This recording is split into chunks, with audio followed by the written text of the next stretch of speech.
Dear students, today we will start our next chapter, which is sorting materials into groups.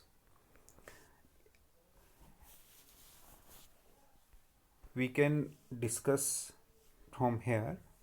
We have seen that our food and clothes have so much variety in them. हम लोगों ने देखा है कि हम लोगों ने इससे पहले जो चैप्टर पढ़े थे उसमें हमने फूड और क्लोथ्स की बात की थी। हमने देखा कि उसमें कितनी ज़्यादा वैरायटी है। ठीक है, not just food and clothes, there is such a vast variety of objects everywhere. तो हम लोगों ने वैरायटी पढ़ी सबसे पहले फूड में, देन उसके बाद क्लोथ्स में। अब आज हम ये बात करना चाहते हैं कि सिर्फ फूड और क्लोथ में ही वैरायटी नहीं है।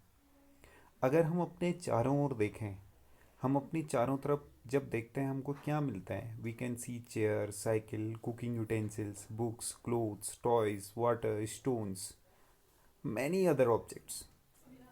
All these objects have different shapes, colors and uses. तो हमें अपने चारों ओर भी डिफरेंट वैरायटी है ना, वैरायटी ऑफ ऑब्जेक्ट हमको चारों तरफ मिलते हैं.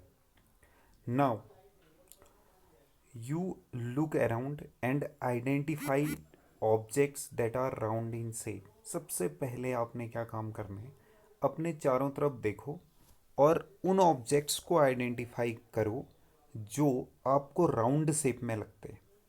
इस लिस्ट में रबर बॉल हो सकती है, फुटबॉल हो सकती है, ग्लास मार्बल हो सकता है. ठीक है, ज़रूरी नहीं है कि हम सिर्फ इन्हीं चीज़ों को अपने चारों तरफ देखें. हमारे चारों तरफ खाने की बहुत सारी चीज़ें ऐसी हैं जिनका शेप राउंड में है, जैसे एप्पल हो गया, ऑरेंज हो गया, है ना, बहुत सारी ऐसी चीज़ें. तो सबसे पहले आपने उन सारे ऑब्जेक्ट को आइडेंटिफाई करना है और देखना है. ओके, यहाँ पे कुछ एग्जाम्पल्स दिए गए हैं. कुछ ऑब्जेक्ट हमारे चारों तरफ हमको इस तरीके से दिखाई देते हैं. मैं सिर्फ आपसे उनको आइडेंटिफाई करने के लिए कह रहा हूँ जिनका शेप राउंड में, राउंड शेप जिनका है. ठीक है, सबसे पहले आप ये काम कीजिए. देन हमने जो फर्स्ट चैप्टर में पढ़ा था, ठीक है, फर्स्ट चैप्टर में हम लोगों ने अगर आप लोग मेरा वो वीडियो देखेंगे तो उसमें एक टेबल थी 1.1, 1.2, 1.3. उन तीनों में कुछ आइटम्स हम लोगों ने डाले थे. ठीक है, तो पहला चैप्टर हमारा फूड से रिलेटेड था, तो फूड से रिलेटेड हमने वहाँ पे बहुत सारी चीज़ें डाली थी. ठीक है, उन टेबल्स में, उस टेबल में जाके देखो, वहाँ भी आपको कुछ ना कुछ राउंड शेप के ऑब्जेक्ट मिल सकते हैं. उनको भी इस ग्रुप में डालो. ठीक है, let's say we wish to make a group of object that are made up of plastic buckets, lunch box, toy, water containers, pipes and many such objects may find a place in this group. There are so many ways to group objects. In the above examples, we have grouped objects on the basis of their shape or the material they are made from. अब हम एक काम कर सकते हैं, हम group बना रहे हैं. ठीक है, मैंने क्या बोला, आप ग्रुप बनाइए, आप देखिए.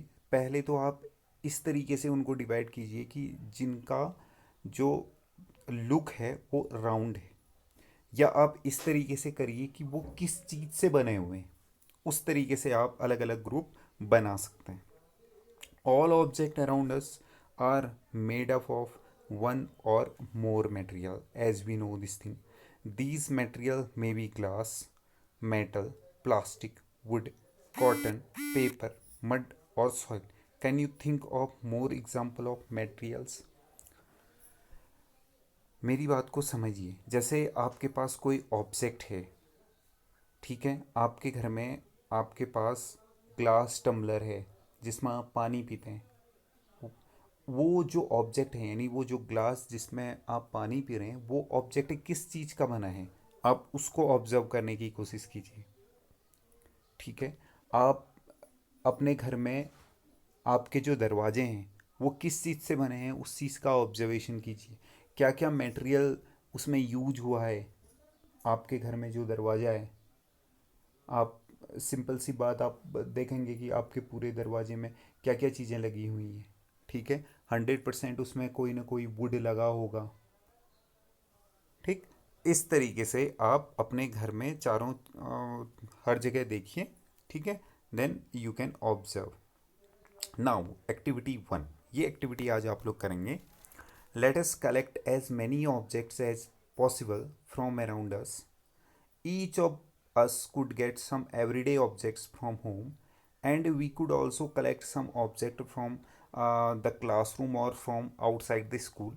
अब सीधी बात है, हम क्लासरूम से नहीं कर सकते, आप अपने चारों तरफ देखिए, ठीक है। अपने घर में देखिए, अपने घर से कुछ चीज़ों को इकट्ठा कीजिए, फिर देखिए आपके पास क्या क्या कलेक्शन है, ठीक है।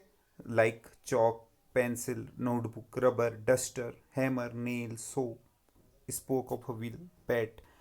यानी आपके पास जो भी चीज़ें आप लोगों को मिलती हैं वो सारी चीज़ें आप उठाइए। We can also list object that we can think of but can not bring to the classroom. For example wall, trees, doors, tractor, road, ठीक है। अब आप अपने चारों तरफ देखिए, कुछ चीज़ों को आप उठाइए, लिस्ट बनाइए, सबकी लिस्ट बनाइए एक टेबल में, ठीक है।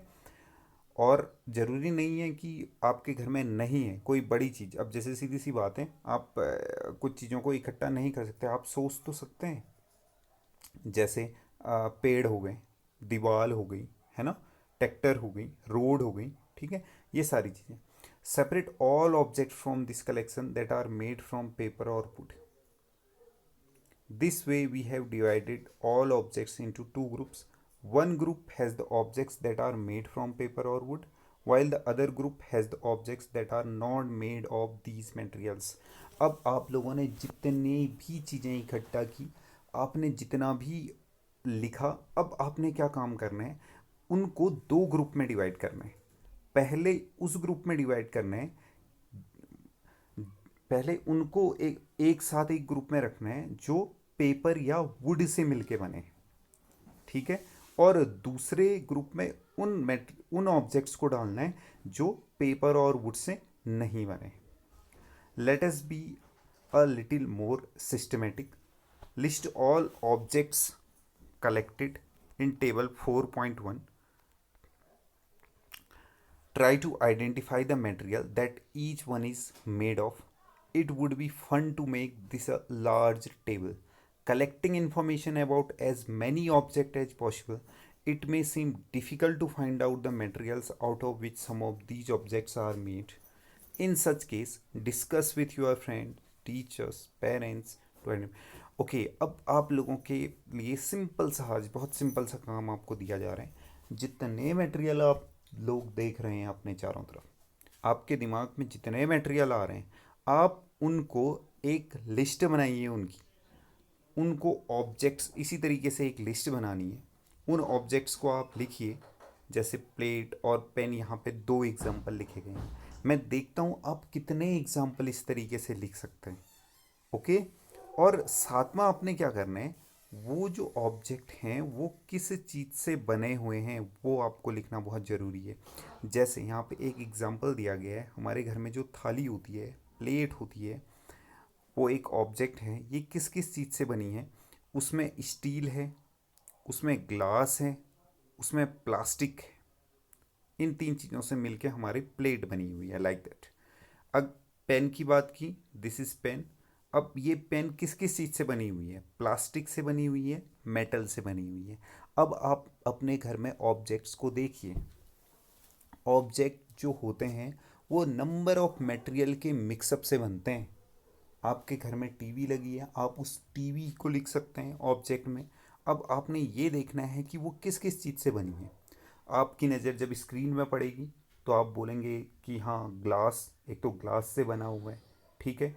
अब पीछे का पार्ट हो सकता है प्लास्टिक से बना हुआ है, ठीक। आप उसके अंदर अगर बात करेंगे, वायर्स, कॉपर वायर्स लगी होंगी, कॉपर से बना हुआ है। तो इस तरीके से आपने एक साइड ऑब्जेक्ट लिखने हैं, एक साइड उन मटेरियल्स के नाम लिखने हैं जिनसे वो बने हुए हैं। लेट्स सी कितने ज़्यादा ऑब्जेक्ट्स आप लोग लिख सकते हैं। You can take help from your parents in your home, your brother, ठीक है, your sister are there to help you. तो आप लोग इन ऑब्जेक्ट्स को लिखिए और मटेरियल्स को लिखिए जिनसे वो बने हुए हैं। Thank you. और इस चैप्टर में हमने इसी तरीके से अपना साइंटिफिक माइंड बनाना है। हम ऐसा क्यों कर रहे हैं ये धीरे धीरे आपको पता चलेगा। Thank you very much.